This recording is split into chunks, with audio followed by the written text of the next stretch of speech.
Alright, so starting out today, the first thing we're going to do is learn a new form or way to write a line. Okay, we have slope-intercept form, but now we have point-slope form. This is point-slope form. It's y minus y1 equals m times x minus x1. Okay, we should be familiar with all this notation. x1 and y1 come from a point, just like in our formula for slope, and m is our slope, just like it is in slope-intercept form, and x and y are our two variables, x and y, just like in y equals mx plus b. The x and y are still there. Okay, so the m stands for slope, and the x1 and y1 are the point that the line goes through. So, just an example, if you knew that the slope was 2 and that the line goes through the point 4, 3, then we could easily write the equation for this line by plugging in the 3, the 4, and the 2. So, since this is the x, the x1, it goes where the x1 is. From here, there's the 4. Since this is the y1, it goes where the y1 is. There's the 3. Since this is the m, it goes where the m is, so there's the 2. So really, you're just having to memorize this in order to know where to plug in the numbers. Now notice that the minus signs are already in the formula. So a positive 3 here becomes a minus 3 because the minus is already there.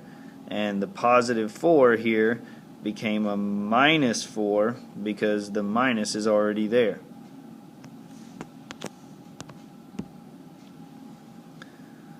So all I did was take them and plug them in where they go. You can see this is a fairly easy form if you know the slope and one point. See, the slope-intercept form, you have to know the slope and the y-intercept. But for this form, you can know the slope in any point. So this one can be used a little more often than the slope-intercept form, because you don't have to know a specific point. You can know any point on the line.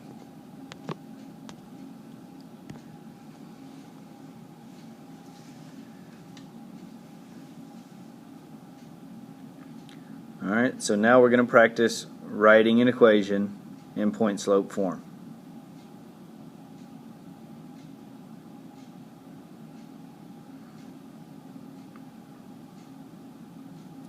And it goes through the points 1, 2, and 3, 8. Okay? Again, the first thing we need to find is the slope. The slope is always our key. Now this time, we don't need the y-intercept though. We just need the slope and any point.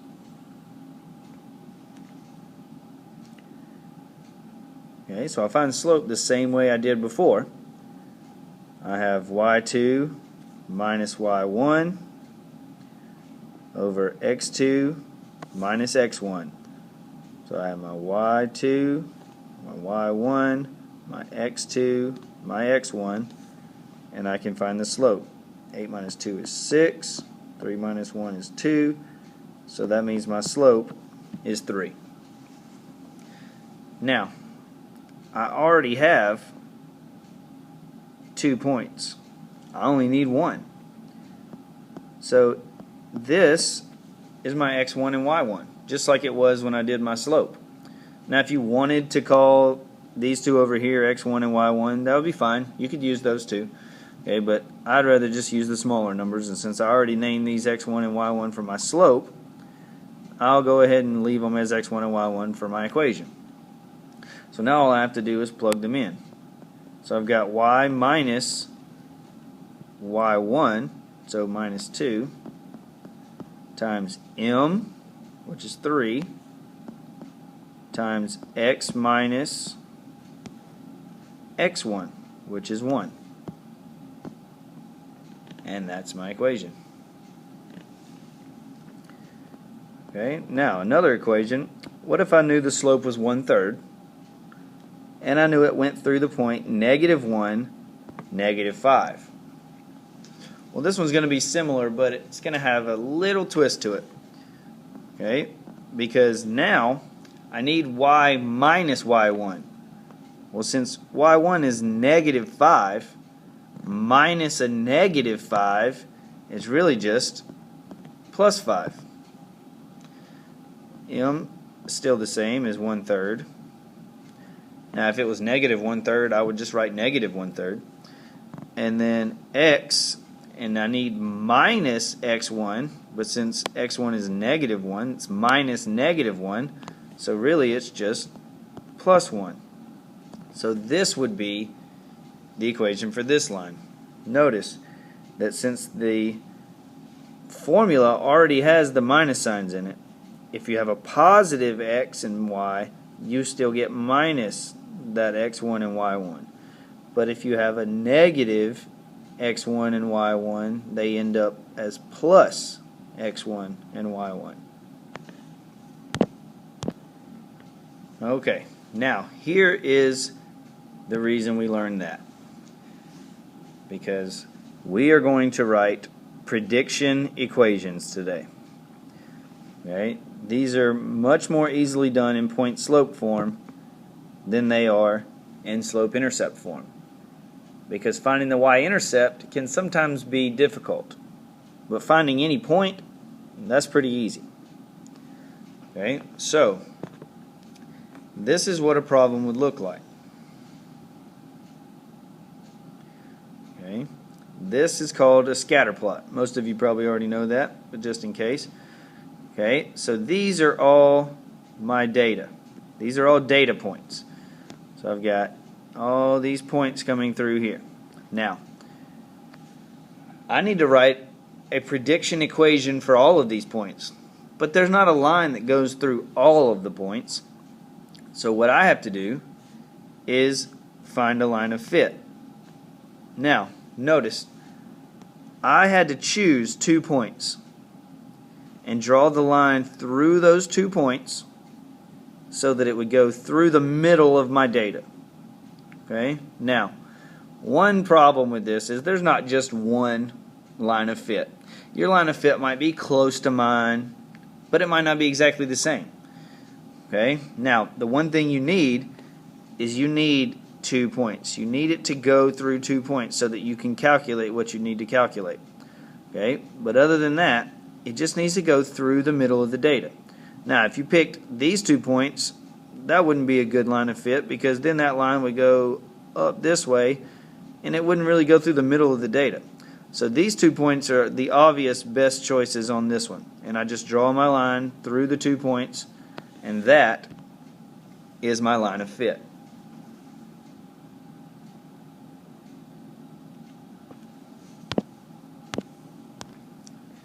Now that we have the line of fit, we can write our prediction equation. Now, the line of fit itself is the prediction. So if I need the prediction equation, all I have to do is write the equation for this line. Well, I've got a point here, and I can see that that point is at 1, 2. And I've got another point here, and that point is at 5, 4. So I've got 2 points. That's exactly what we just did. I can write the equation for this line. Okay, the first thing I need to find is my slope. Now that I have the graph, I can just do rise over run. And I see that I go up and right. So I went up 2 and right 4.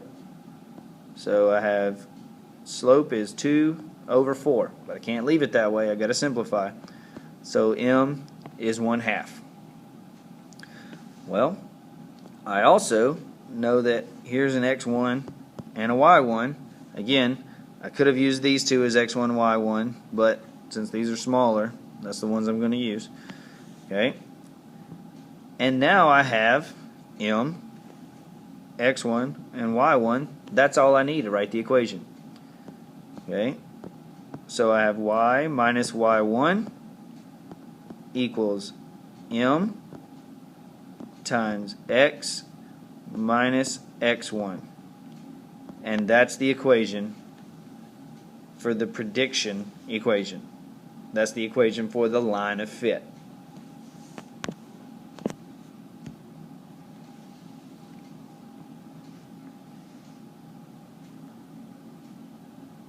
Okay, now I'm going to let you try. I want you to write the equation for the prediction, and then I'm going to go through how to actually make the prediction with you. Okay, so we are going to write an equation and then make a prediction for age 10. Okay, so you can see that my scatter plot is going to be a comparison between age and weight. Now, I don't really know what this is comparing. It could be comparing an animal, a child, anything. Doesn't really matter. Okay? But I have my data. So you need to write a prediction equation for this data. So the first thing we have to do is draw a line of fit. Now, I need to find 2 points to use. If I use these two, the line's going to go this way. That's not even the direction it's going. Well, if I use these two, that might be pretty good, except I don't know where that point is, so I don't want to use that point. There's a point that I know where it is. Here's another one, and that kind of goes through the middle. So I'm going to use those 2 points and draw my line of fit through those 2 points. Okay, so now that I have my 2 points, I can write the equation. Okay, I can find my slope, rise over run. Now, notice, it might have looked like I just went up 3, but notice how it's counting on the y-axis. It's counting by 20s. So really I went from 20 to 80. All the way from 20 up to 80 is 60. Each of these is 20, 20, 40, 60. So I actually went up 60, not 3. And then the x-axis is counting by 1s. So I went over 1, 2, 3, 4, 5. So I rose 60 and I ran 5. So that means my m is 60 over 5, which simplifies to 12, because 60 divided by 5 is 12. Okay, well now I need my x1 and y1.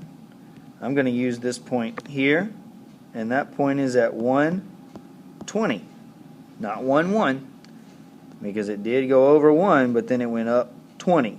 That point is at 1, 20. Well, now I have m, x1, and y1, so I can write the equation.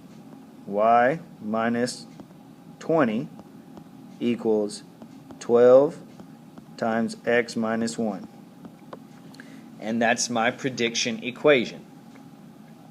Alright, but now that's only half the step, because the whole point of this is to make a prediction. Okay, I don't have age 10 on my graph, so I don't know what it is. But I can use my prediction equation to predict what it will be. Okay? Now, the whole key to that is knowing what this 10 is. Okay? If you notice, this is age 10, and look where the age is. It's on the x-axis. So that means the number for age is your x variable. That means this is my x. So I'm going to rewrite the prediction equation, and I'm going to write everything the same, except for instead of writing the x, I put a 10. So all I did is take this 10, since that's my x, and I put it right here where the x was. And so I put a 10 there. Now all I have to do is figure out what y is. So, well, y minus 20 equals 12 times 9, because 10 minus 1 is 9. So y minus 20 equals 108. Well, that means I need to add 20 to both sides so that I can get the y by itself. And I get y equals 128. Now, that's not my answer. The whole point was to make a prediction, was not to say that y equals something. Okay, y is not even in the problem. Okay, so I need to make a prediction. And my prediction is that at age 10, it will weigh 128 pounds. You know, now whatever that is. Remember, I don't know what it's talking about. Might be talking about, you know, some kind of animal or person or whatever. Okay, but the prediction is at age 10, so 10 years, it will weigh 128 pounds. That's how you make a prediction using a prediction equation from a line of best fit. Okay, now we got one for you to try. Okay, this is an actual problem. You can see that it gives you a data table over on the right, and it gives you a place to put the data. And the first part is to just make a scatter plot and draw a line of fit. So all you have to do is first realize that year, since they already have it labeled, is the x, which time is always x, and number of employees is the y. So I'm just plotting these points. So I have 1980 and up 1027. So there's my point. Then I have 1985 and 927, 1990, 709, 1995, 581, 2000, 475, and in 2005, 318. Okay? Now, are my points exactly those numbers? No. Okay? But if I need an exact number, I still have my table over here.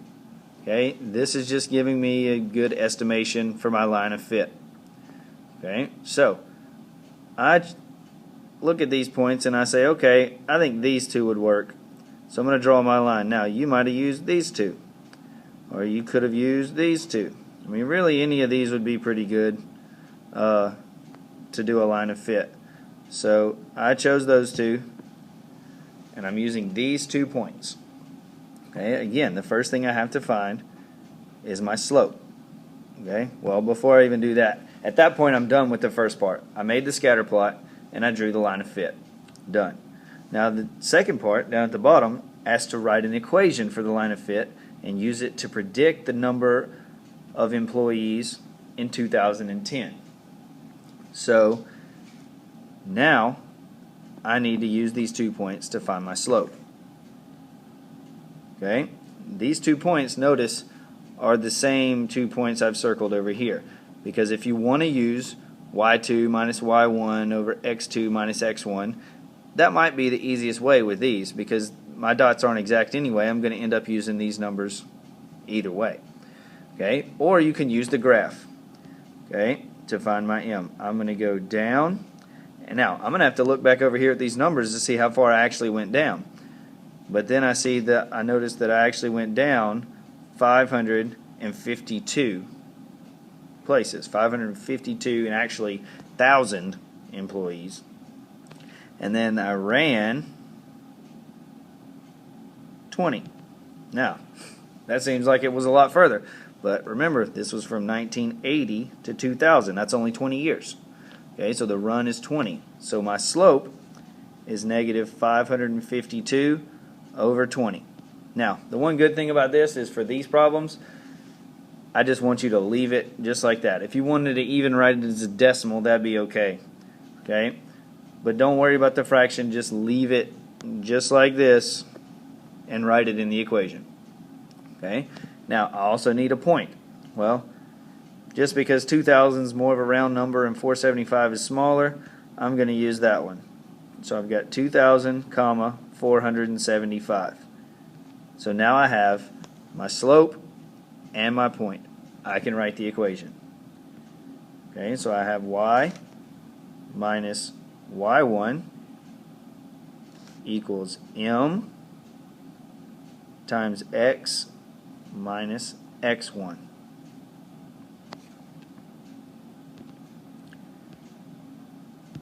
Okay, and that's the equation. Now it's time to make our prediction. The prediction all has to do with what is 2010. That's my x value, right? Okay, so I just plug in the x value. Write the same thing. Now, notice I went ahead and divided it with my calculator and got negative 27.6. So that way I'm just working with that instead of that fraction. Okay, so negative 27.6 times 10, because luckily that just subtracted to be 10. That's a lot easier. Okay, so negative 27.6 times 10 is just negative 276. Now I have to move the minus 475 over, and I get y equals 199.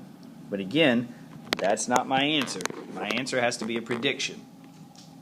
So my prediction is that there will be 199, and actually 1,000, not just 199 employees, but 199,000 employees in the year 2010.